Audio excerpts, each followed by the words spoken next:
Shalom, salam sejahtera bagi Bapak Ibu, Saudara-saudara, anak-anak yang dikasihi oleh Tuhan Yesus Kristus.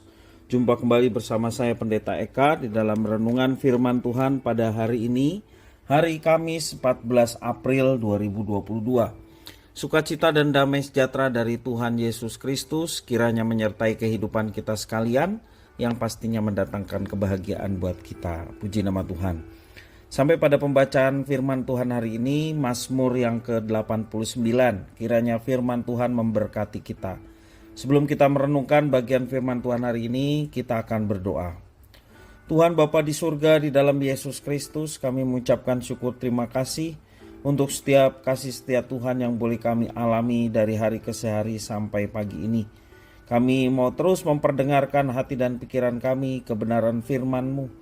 Mampukan kami untuk dapat memahaminya, Kau juga menolong kami untuk kami dapat terapkan sehingga nama Tuhan dipermuliakan. Terima kasih Bapa, inilah diri kami siap belajar firman Tuhan. Demi nama Tuhan Yesus Kristus, kami sudah berdoa dan bersyukur. Haleluya, amin. Mazmur 89, judul perikop menurut Lembaga Alkitab Indonesia diberi judul Kesetiaan Tuhan kepada Daud. Namun saya akan membacakan bagaimana respon manusia terhadap kasih setia Tuhan dimulai ayat yang ke-20 sampai 38. Saya akan memulai dengan membaca bait 2 dan yang ketiga. Kesetiaan Tuhan pada Daud, nyanyian pengajaran Etan, orang Ezrahi. Aku hendak menyanyikan kasih setia Tuhan selama-lamanya, hendak memperkenalkan kesetiaan-Mu dengan mulutku turun-temurun. Sebab kasih setiamu dibangun untuk selama-lamanya, kesetiaan-Mu tegak seperti langit. Mulai bait 20. Pernah engkau berbicara dalam penglihatan kepada orang-orang yang kau kasihi, katamu, telah kutaruh mahkota di atas kepala seorang pahlawan. Telah kutinggikan seorang pilihan dari antara bangsa itu. Aku telah mendapat Daud hambaku. Aku telah mengurapinya dengan minyakku yang kudus. Maka tanganku tetap dengan dia, bahkan lenganku meneguhkan dia. Musuh tidak akan menyergapnya dan orang curang tidak akan menindasnya.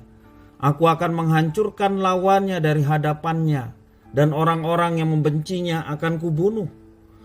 Kesetiaanku dan kasihku menyertai dia, dan oleh karena namaku tanduknya akan meninggi.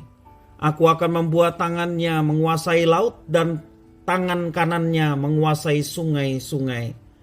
Dia pun akan berseru kepadaku, Bapakku, Engkau, Allahku dan gunung batu keselamatanku.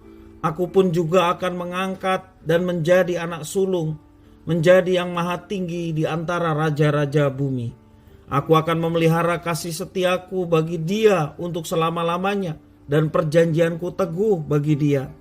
Aku menjamin akan ada anak cucunya sampai selama-lamanya, dan tahtanya seumur langit. Jika anak-anaknya meninggalkan Tauratku dan mereka tidak hidup menurut hukumku, jika ketetapanku mereka langgar dan tidak berpegang pada perintah-perintahku, maka aku akan membalas pelanggaran mereka dengan gada dan kesalahan mereka dengan pukulan-pukulan. Tetapi kasih setiaku tidak akan kujauhkan daripadanya, dan aku tidak akan berlaku curang dalam hal kesetiaanku. Aku tidak akan melanggar perjanjianku, dan apa yang keluar dari bibirku tidak akan kuubah. Sekali aku bersumpah demi kekudusanku, tentulah aku tidak akan berbohong kepada Daud. Anak cucunya akan ada untuk selama-lamanya, dan tahtanya seperti matahari di depan mataku, seperti bulan yang ada selama-lamanya, suatu saksi yang setia di awan-awan.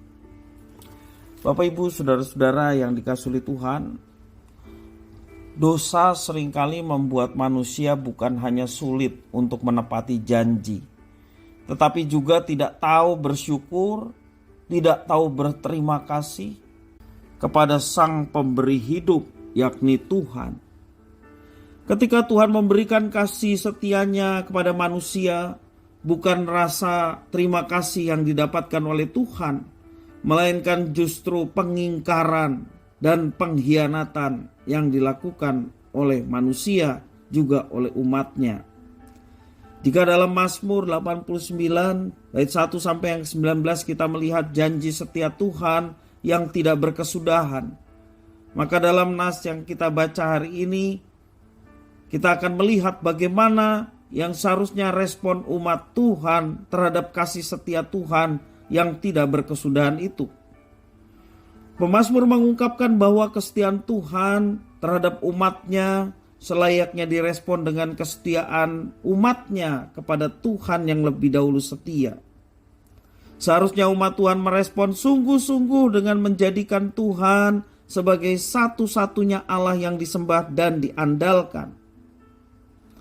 Fakta yang terjadi justru tidak demikian.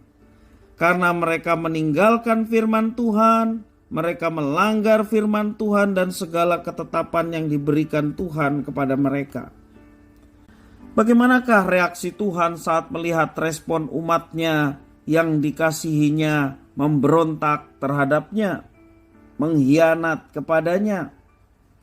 Pemazmur dengan jelas mengatakan bahwa Tuhan pasti akan membalas dan menghukum umat atas ketidaksetiaan dan pengkhianatan mereka.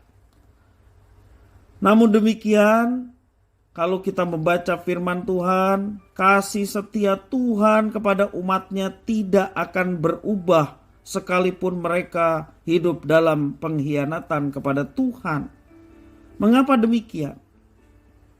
Di satu sisi, murka dan penghukuman Tuhan merupakan konsekuensi yang harus ditanggung karena pengkhianatan umat.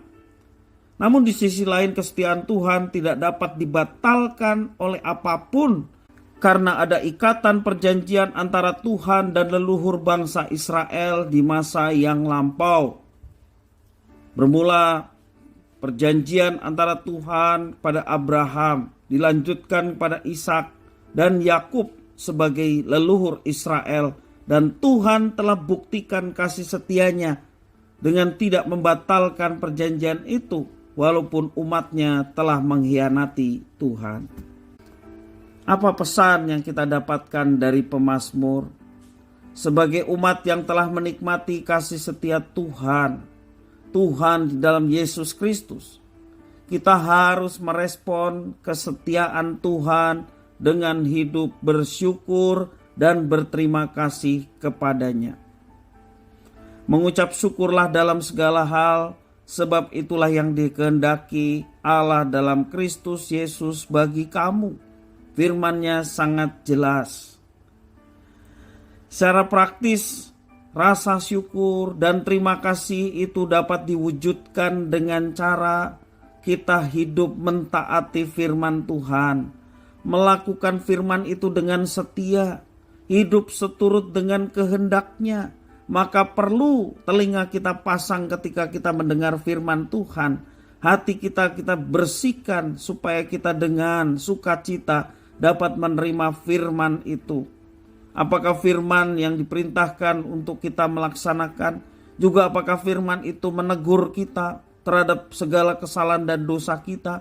Mari kita terima itu dengan rasa syukur.